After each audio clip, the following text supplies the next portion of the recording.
Regular meditation changes your brain.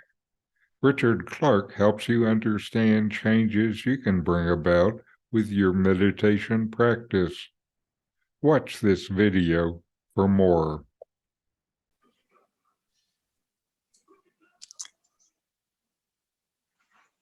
Now, as I said, I'm going to talk about long-term effects of meditation. Now, since these sessions began, if you've been doing 15 minutes of meditation most days, then you will have done maybe 70 hours of meditation. I've been meditating for 30 years, most of it, not a lot, but certainly 20 minutes a day. And then I've gone to dozens of weekend retreats and 5-day retreats and things like that. They're not as intense as some that you've heard of, but it was still pretty focused meditation activity.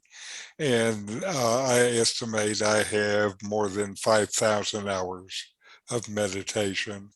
So some of the things I'll talk about are things that I've started to have some experiences of. Now we're at a good period for the scientific study of meditation. There's substantial interest in the scientific community. They see that meditation brings changes to the brain and to the sense of well-being. So brain scientists are trying to see just what the associated long-term changes are to the brain.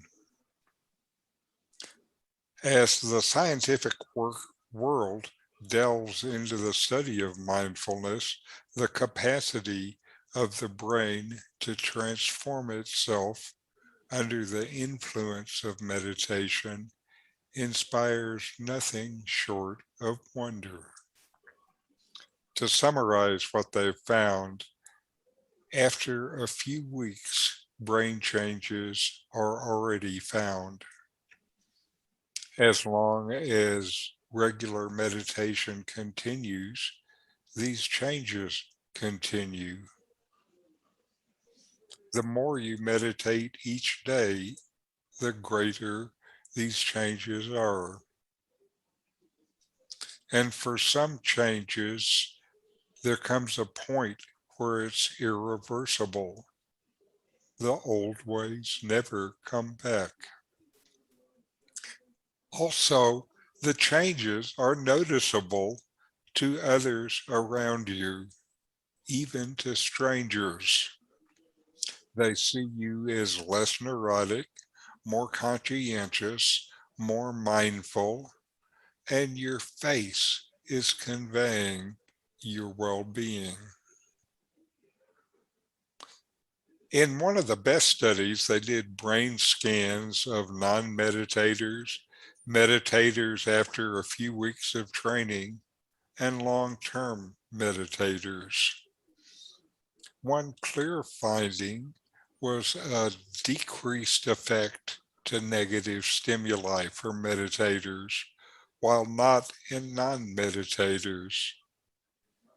And advanced meditators had even less reaction to negative stimuli than novice meditators. Meditators were less affected by the ups and downs of life.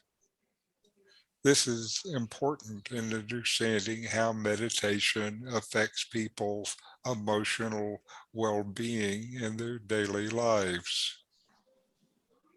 Now, other researchers found that long-term meditation practitioners have a faster cortisol recovery from stress. The findings suggest that the practicing meditation can improve the psychophysiological response to stress by reducing self-conscious emotions and the damaging biochemicals they release into your body.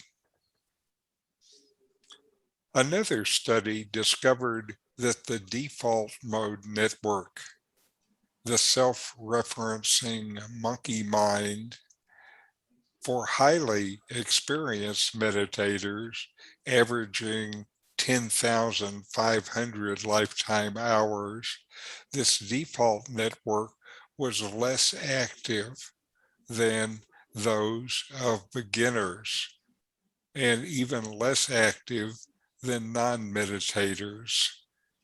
This was particularly so when the experienced meditators did loving kindness meditation, which shifted their focus away from themselves. I have done more than 5,000 hours of meditation, and my monkey mind is a lot quieter than it used to be, enough so that I really notice it. Another study found that seasoned meditators were more likely than beginners to report experiencing undistracted awareness and effortless doing. In the final stage of letting go of self-referencing, the relationship to the idea of self, your idea of yourself as a separate individual, changes, and it's not so sticky anymore. The same sort of thoughts can arise in your mind, but they are lighter and not so compelling, with less emotional power, and so float away more easily.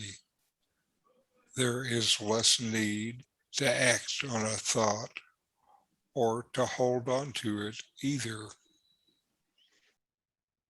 You want deeper meditation, more peace, more happiness. Subscribe now to continue to find ways to get more from your meditation.